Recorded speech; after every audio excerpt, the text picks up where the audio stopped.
የቅዱስ ገብርኤልን መልክ ድርሳን የሚደግም እሱን የሚያምን ሰው በዓሉን የሚያከብር ጊንጥ አይነድፈውም፣ እባብ በመርዙ አይነካውም፣ ዘንዶ ሊውጠው አይቻለውም፣ አንበሪ ሊውጠው አይቻልም።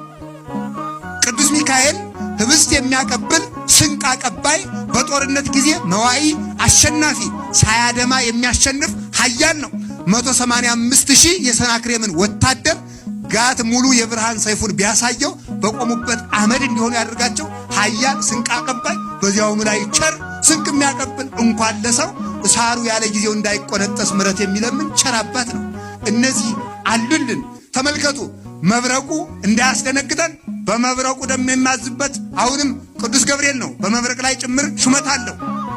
ምጥ ይጸናብናል ብሎ ሰው እንዳይጨነቅ ቅዱስ ሩፋኤል አለለት። ፀሐይ፣ ጨረቃ፣ ከዋክብት ደግሞ ረግፈው እንዳይጫኑን፣ ጨረቃም ደም እንዳትለብስ፣ ፀሐይም እንዳትጨልም ወይም በሐሩር እንዳታቃጥለን።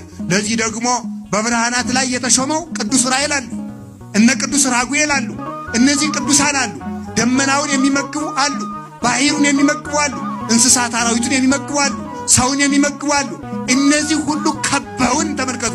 ወብነ ሰማዕትከ ዘያውዱነ ከበደመናት አለ ቅዱስ ጳውሎስ።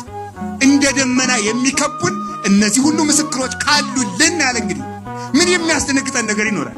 የለም። ሃይማኖት ገንዘባችን ነው። እስኪ አንድ ጊዜ ሃይማኖት ገንዘባችን ነው በሉ።